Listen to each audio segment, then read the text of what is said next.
Hey everyone, today we are focusing on figurative language. Please make sure that as you are taking notes on figurative language, you are taking down the definitions, and then the purposes will be shown with purposes up here at the top, and the examples will be shown up here at the top, but everything else will be the definition. Now, when it comes to figurative language, you're using figures of speech to build meaning beyond the literal. So it's not just literally what's on the page, it's actually causing you to think deeper. Words and phrases that actually mean more than what is written, and figurative language has different levels of meaning. You're actually asked to go deeper down and have a better understanding of what the author is trying to write. Now, the good thing about this is the purpose, of course, is that it brings out emotion in the readers, and it helps readers make images in their mind. So think of with figurative language, it's trying to make you paint an image in your mind as you're going through. Now, our first type of figurative language is simile. Now, a lot of us remember similes from elementary school. The problem is that we just think of a comparison using like or as. Now, while this is true, we need to make sure we understand this word right here, an indirect comparison. So it's not the same. I'm not directly telling you what this thing is. I'm not saying that you are a kaleidoscope. I'm saying you are like a kaleidoscope. I'm indirectly comparing you to that kaleidoscope, and the like or as helps me make that indirect comparison. The other thing we need to understand with similes and with metaphors is this: I am not comparing like things, I'm comparing unlike things. So I'm not going to say like a human is like another human. I'm going to say a human is like something that it's nothing like. I'm not going to say a cat is like another cat, a computer is like another computer, a phone is like another phone. It needs to be unlike things, indirectly compared. It adds emotion, it paints an image in your mind, or it should paint an image in your mind. So here we have a simile. My example: she is as happy as a cat riding a unicorn through space. Here we see indirectly comparing two unlike things. A cat is nothing like, she is nothing like a cat. She is nothing like a unicorn riding through space. But it's indirect comparison here.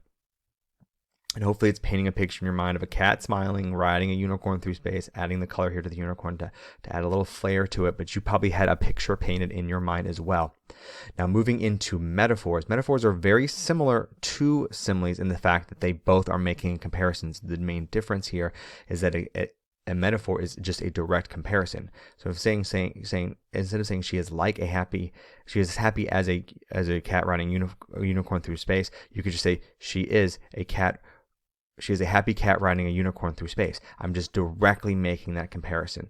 Okay, two objects or concepts that are not alike, directly comparing them. You Are My Fire is probably one of my favorite metaphors by the Backstreet Boys in the song I Want It That Way. It describes one object as another, and this is why it cannot be similar things. I'm not going to say Mr. Black is Mrs. Wallace. It doesn't make any sense. That's not one object as another. We need to make them unlike things. Mr. Black is a cell phone. Not that that makes any sense whatsoever, but at least those are unlike things, and I'm making a direct comparison, and we can go from there. Now, you can also add descriptive words in the beginning or at the end of that metaphor to try to help the reader better understand it a little bit more if they need context or if they need that extra exclamation. So it doesn't have to just be "You are my fire." It can be more. There can be more to it than just that.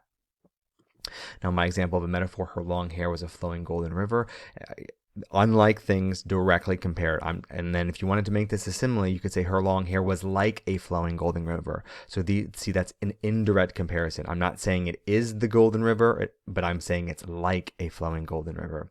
Moving into personification. Personification, I think most of us always seem to remember, it's giving human qualities to animals. And while that is true, it's not just animals. It's giving human traits or human qualities to something that is not human.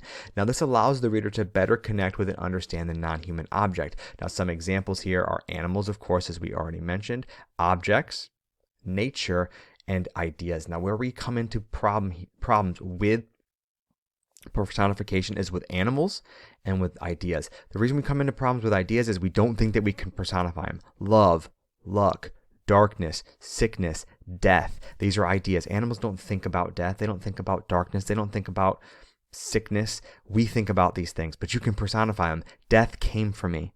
Death knocked on my door. Love follows me everywhere I go. That is personification. I'm better connecting with it. When I say love follows me everywhere I go, I'm saying that I'm always, or I'm a very loving person, right? It's following me everywhere I'm going. animals, we don't have a problem so much personifying them. It's just personifying them correctly. The dog danced. How is that helping you to better connect with and understand your dog? I don't know if that's necessarily what we want to do when it comes to personifying. So the problem is that we struggle a lot of times with animals. The dog thought, like, that doesn't make any sense. The squirrel thought. They think. That's not personifying them. We're giving them human traits, things that only humans do. Now, we do well with objects. We do well with nature. The leaves dance. Just remember, with nature, it can also be like Cancer. It can also be storms, weather. It can be trees, things like that. Objects, alarm clocks, your cell phone, all of these things. Now, to better understand something like an alarm clock, my alarm clock yells at me every morning to get out of bed. All right, it doesn't sing to me, it doesn't serenade me, it yells at me, which shows me that the alarm clock is angry with me, or I'm angry at the alarm clock. Maybe I don't want to get up, maybe it's bothering me, I don't know. But that is why it's personification. It's helping you to better connect with whatever the object is that we are giving human qualities to. Now, onomatopoeia, we generally remember as sound words, right? Words that resemble the sound they represent. For example, that's a knocking sound, right? So authors use it to help the reader feel like they are actually in the story by engaging in a sense of sound.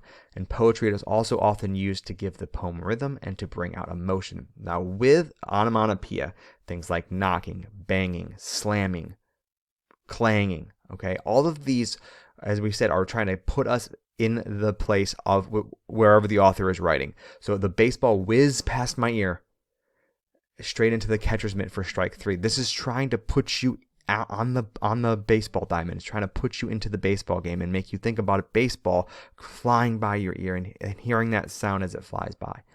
All right. Alliteration is tough. It is tough not because it's a hard thing to get. It's what I've come to find is we don't know what a consonant sound is. So I want to make sure we understand that alliteration is the repetition of the beginning consonant sound within a group of words. Sally sells seashells by the seashore. All of those words start with an S sound, okay? What we struggle with, I've found, is that some of us don't know what consonants are. So I want to make sure that we understand that a vowel is an A, an E, an I, an O, an U, and sometimes a Y. Every other letter is a consonant, and if it starts with one of those consonant letters and we see repetition of those consonant letters, then that is known as an alliteration. Now, what we need to know is that it can provide a quirky, fun, attention-grabbing effect. It always provides an attention-grabbing effect. That's the biggest reason why, but it can be fun and playful. Please note, alliteration does not have to start with the same letters, just the same sound. So for one of my examples, Sarah, Cynthia, Sylvia Stout would not take the garbage out. Cynthia and Sarah start with different letters, but it's the same S sound. Sarah, Cynthia. I'm ASMRing you a little bit here, and I'm sorry for that. Here's another one. Kathy can't cook chocolate chip cookies continuously, can she? Different starting letter, but same starting sound. It's not the letter, it's the sound, and it's never a vowel. Alliteration is only a consonant. Moving on to imagery, one of the harder ones, not again because it's difficult, but because we have to put forth effort when we are using imagery and when we are looking for imagery. Imagery is the use of language that engages the 5 senses: hearing, sight, taste, smell, and touch. Okay? We cannot just say, I heard the car, I saw the movie, right? It has to be descriptive. Descriptive words provide the reader with a mental picture. Something's providing you with a picture that can be used to better understand what is happening or to become more engaged in a text. If I say I saw a car, I'm not becoming more engaged in the text, okay? If I describe the car, the bright yellow car flew by me and the sound that it made caused my eardrums to bleed. Now you're starting to have a picture in your mind. Here's another example. The scruffy black cat's back arches. We've all hopefully seen a cat back arching, scruff coming out of it, hair standing straight up when it encountered the chocolate brown snarling dog whose teeth look like little knives covered in butter. Here we have a simile, but also knives. I'm describing its teeth as sharp knives, and then they're covered in butter. So what color are they? We should hopefully be picturing yellow teeth. I know here they're not yellow, but you get the idea. Moving into hyperbole, this is an extreme exaggeration. It's not just an exaggeration like you went home from school today and your parents asked you what you did and you said nothing. That's an exaggeration. We want to make it an extreme exaggeration. The bolder, the more outlandish, the crazier, the better. It's used to emphasize a point. It's used to add drama. Sometimes it even adds comedy to a work of writing. Now, hyperbole.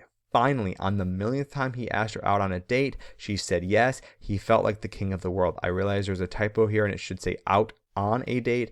Please fix that in your writing. But anyway, he didn't ask her out a million times. She would never talk to him again. She would move to a new city or file a restraining order. But he asked her out a lot, and finally he broke her down and she said yes.